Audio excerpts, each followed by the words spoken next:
Is there such a thing as too much communication? I know there's a thing called little too much communication. Too much communication. Actually, it is a thing. It is such a thing, too much communication in a relationship. It might surprise you, but most of the fights, divorce, breaks up, and big discussions are because of too much conversation. And I know you're gonna be like, wait a minute, Adriana, you are the communication advocate. You are the one that says that communication is the most important thing. Yes, it is the right communication.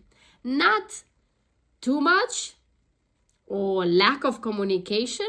If we are on those extremes, of course, you're always going to have a problem. The proper communication is going to bring you to have a healthy relationship and have a proper communication and a healthy communication between you and the other person. Whatever is your partner, most of it, that's who you spend the most time with, your kids, your parents, whatever that person is that you spend the most of time with.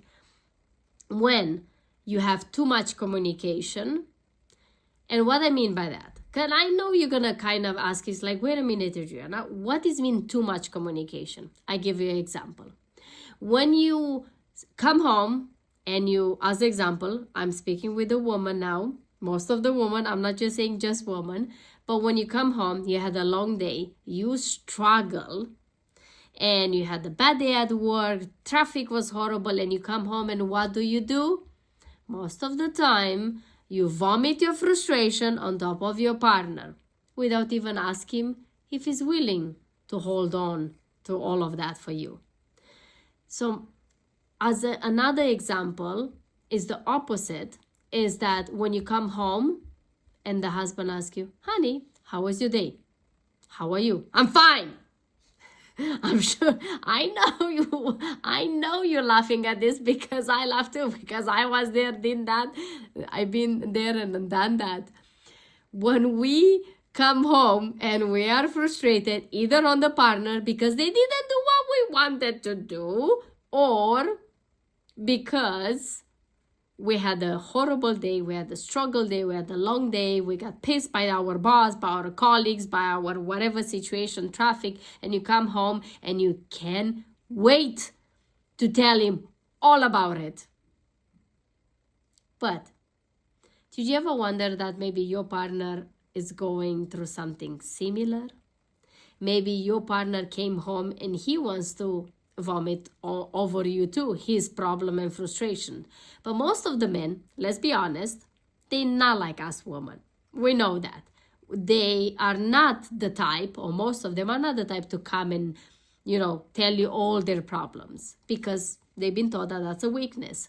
So then they bottle it up and hold it on to them, and they might talk it with his friends, maybe not. But as women, most of us, we go home and we just let it loose. And we tell him everything we wanted to say to our boss, to our parents, to the person that pays us off, to the guy in the traffic or whatever that was. We just let it off them. And then we feel better, of course, because now all that burden and all that toxicity we hold in us, now we give it to the other person. And now, when you want to get into be more romantic, or you want to be more loving, or you want to the other person, it's filled up with their energy that they never had the chance to, liberate it. And now they have yours too. So they carry two burdens. And now the discussion is happening. Because now they didn't buy the freaking tomatoes that you want them. And they bought their own tomatoes. How could he? He doesn't know that that's not the tomatoes we ever buy. Or, I give you a very simple, really just happened, fresh off the press. I came home, I had a long day, and then I asked my partner if he can buy some stuff. And he went to Costco and he bought the liquid detergent. And as I'm speaking, he brings it to me to show it to you. He bought me this. I came in the house, I'm like, what the heck is this? I'm like, this is not what I want. I want a purpose, more natural, all-purpose cleaner. He was right. He bought me all-purpose cleaner. But like this much? This will last me for the rest of my life. Anyway, as he's listening, he's watching me doing this. By the way, FYI, talking from the house, it will be very interesting for you to see behind the scene. He's literally sitting behind the camera watching me and waiting for me to see what I'm about to say. Anyway, yes, he's there. By the way, what I wanted to say with this is that when I came home, it wasn't his fault that he bought that big jar of a cleaner. Whose fault is? That I didn't know how to communicate with him what I wanted exactly. But then I expected from him to go in my mind and see exactly what I wanted. Is that irrational? Yes, it is. And then that's where all the problems come from. The bigger struggles, the bigger fights, the most divorces, I promise you, if you ask people, they don't come from one big thing. They come from little things, from the wrong tomatoes, from the wrong cleaner, or for the why you did this, or why you didn't do this, and why you bought that, and why you didn't listen to me, and why I told you many, many times. You know, all those things are happening because of that. So yes, too much communication will hurt your relationship. Too little or no communication will definitely hurt your relationship. It's always learning what to say and how to say it, and learn how to properly communicate the language that your other person understands, not your language.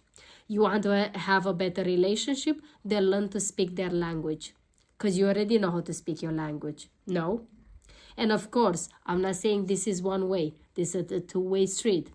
Of course, it's the other person's job too, for them to understand and speak your language. But here is the trick. When you learn to speak their language, most of the time, I'm not saying all the time, but most of the time, the other person, you don't have to ask him to learn to speak your language, because they will want to do it unconditionally, because in the end, they love you and they want the best for you. So I hope this helps you. I challenge you today to look at how you communicate with your other person. I want you to learn these little things and put them in practice. So next time when you're about to do that grocery list, please make sure you write exactly what you want, so then you don't come home expecting him to buy what you wanted without telling me exactly what you wanted. And that's how you create a better relationship in your life, with the little things that you put together, not the big stuff. The little things makes the big, beautiful relation coming together every day. And by the way, it's a hard job. It has to be done every day, not once in a while, not just until you get them, not just until you marry them, but it's a constant work every single day. And it requires communication every single day, but the proper one. Thank you so much for watching. We'd love to hear in the comments your takeaways, your feedback, or any question you have. And if you need support, you know where to find me. As always, link in the comments. We can connect. It's a free call for you to connect with me, and then I can help you and serve you the way I can, the best. Thank you so much. If you love what you hear, please share this video with your friend, with your partner, with someone else. And I will see you tomorrow. Until then, you know the deal. Live your life like it's truly, truly yours. Bye-bye.